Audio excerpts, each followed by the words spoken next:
Hello दोस्तों, स्वागत है आप सभी का एक बार फिर मेरे इस यूट्यूब चैनल CGPSC नोट्स में। दोस्तों, पिछले वीडियो में हमने छत्तीसगढ़ के विभिन्न जनजातियों में होने वाली विवाह पद्धति के बारे में पढ़े थे, जो कि एग्ज़ाम के पॉइंट ऑफ व्यू से बहुत ही इम्पॉर्टेंट है। अगर आपने अभी तक वह वीडियो नहीं देखा तो उस वीडियो का लिंक डिस्क्रिप्शन में दे दिया गया है, आप वहाँ से क्लिक करके देख सकते हैं। तो दोस्तों, आज की वीडियो में हम छत्तीसगढ़ के जनजातियों के जीवन के बारे में कुछ महत्वपूर्ण जानकारी पढ़ेंगे, जिसके अंतर्गत जनजातियों के युवा गृह, पर्व त्यौहार, प्रमुख नृत्य, कृषि तथा जनजातियों के पारंपरिक कार्य तथा उनके प्रमुख देवी देवताओं के बारे में जानेंगे।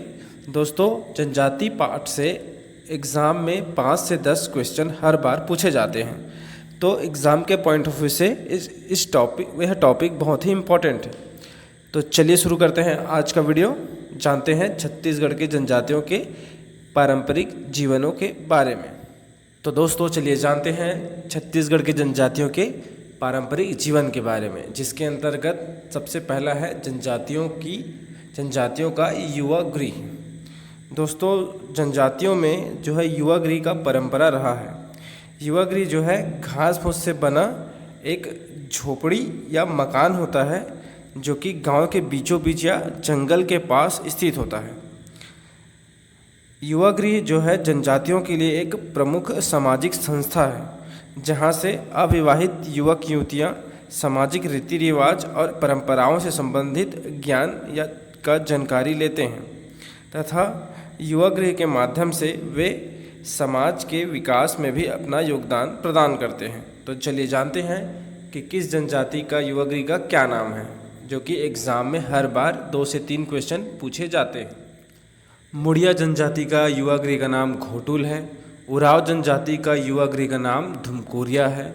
बिरहोर जनजाति का युवा गृह का नाम गतियोना है। भारिया जनजाति का युवा गृह का नाम रंगबंग है। भूइया जनजाति का युवा गृह का नाम घसरवासा है और परजा जनजाति का युवा गृह का नाम धांगा बक्सर है। दोस्तों, एग्ज़ाम में युवा गृह पूछ देगा या फिर जनजाति, जैसे कि घोटुल युवा गृह जो है किस जनजाति का युवा गृह है, या फिर मुड़िया जनजाति का युवा गृह का नाम क्या है, इस प्रकार से क्वेश्चन पूछे जाते हैं। तो याद रखिएगा, जनजातियों का युवा गृह से हर बार क्वेश्चन पूछे गए हैं। दोस्तों, युवा गृह के बाद अगला है जनजाति का पेय पदार्थ। तो चलिए जानते हैं कौन सी जनजाति का कौन सा पेय पदार्थ है। तो पहला है सल्फी, जो कि प्रमुख रूप से मुड़िया जनजाति का पेय पदार्थ है, जो कि सल्फी के पेड़ से निकाला जाता है। दूसरा है ताड़ी।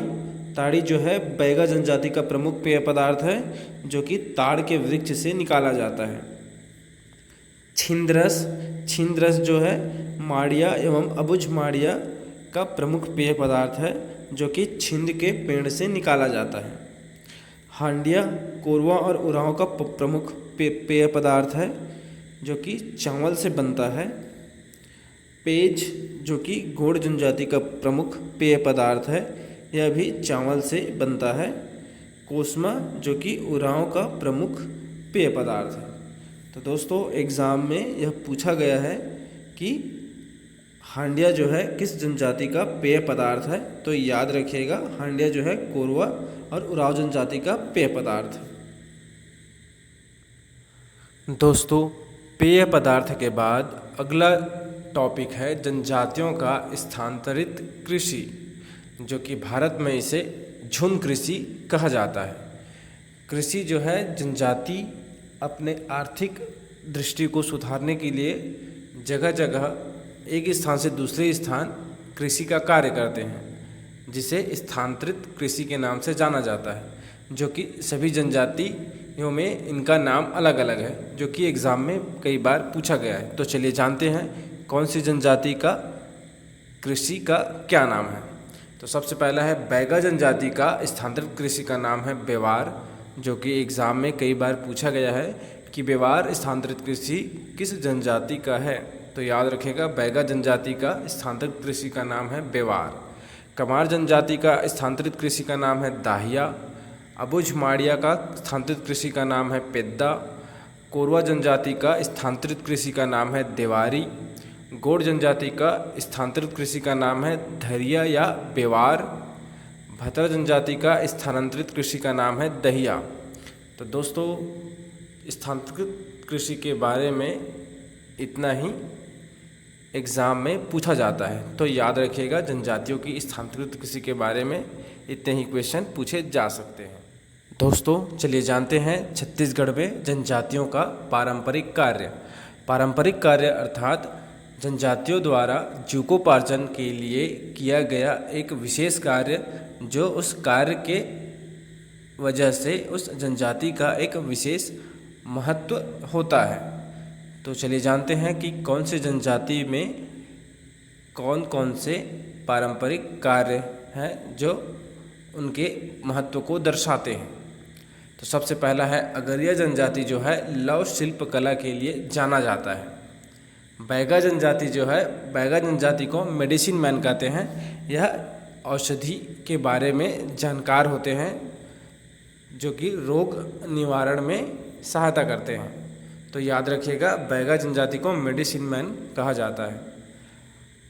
खड़िया जनजाति जो है पालकी ढोने का कार्य करती है। कोरकू जनजाति जो है भूमि खोदने का कार्य करती है।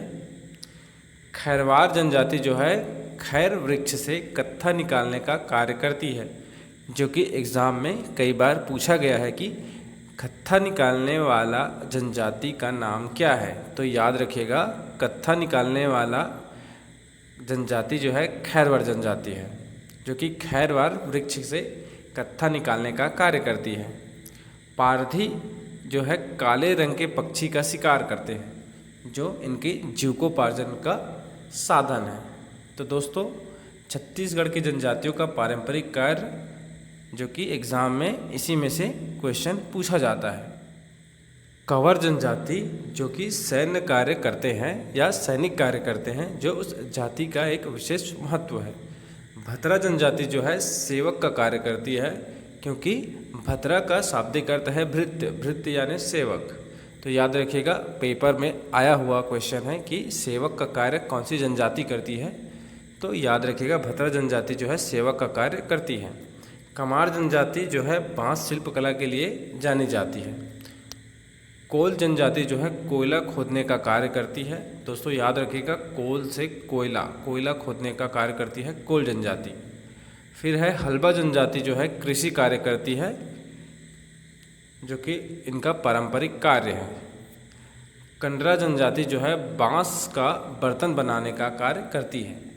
तो दोस्तों जनजातियों के पारंपरिक कार्य में बस इतना ही एग्ज़ाम में पूछा जाता है।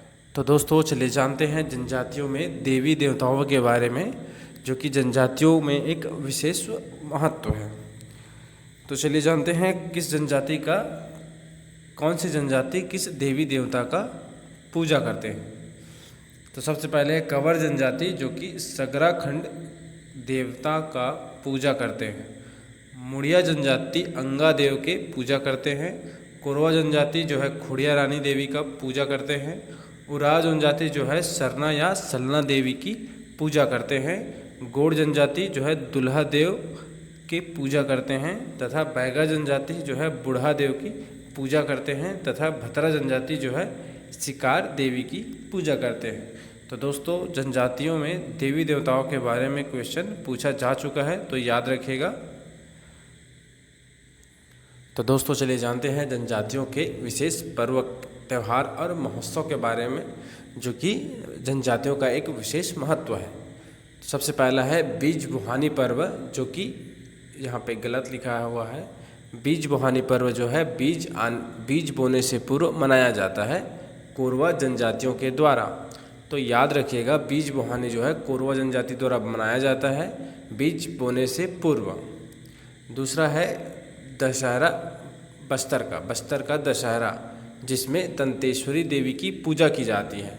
तो याद रखिएगा बस्तर का दशहरा जो है मुड़िया जनजाति के लोग मनाते हैं, जो कि बहुत ही इम्पॉर्टेंट है, एग्ज़ाम में कई बार पूछा जा चुका है। तीसरा है परजा और धुरवा जनजाति, जो कि आम पकने के समय या फलने के समय आम खाई पर्व मनाते हैं। तीसरा है सरहुल पर्व। सरहुल पर्व जो कि उरांव जनजाति मनाते हैं साल वृक्ष में फूल लगने पर, जो कि एग्ज़ाम में कई बार पूछा जा चुका है कि सरहुल पर्व कौन सी जनजाति मनाती है। तो याद रखिएगा सरहुल पर्व जो है उरांव जनजाति से संबंधित है, जो कि साल वृक्ष के फूल लगने पर मनाई जाती है। अगला जन पर्व है नवाखानी पर्व, जो कि नई फसल आने पर मनाई जाती है गोंड जनजातियों के द्वारा। अगला पर्व है धनकुल पर्व, जो कि तीज के समय भाद्रपद में के अवसर पर मनाया जाता है। धनकुल जो है भतरा जनजाति के लोग मनाते हैं।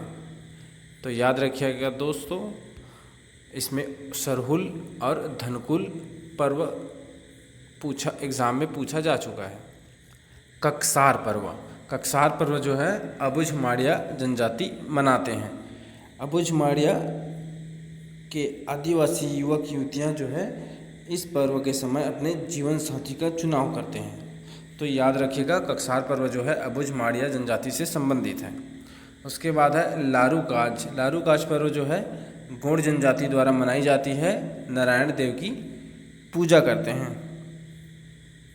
उसके बाद है रतौना पर्व।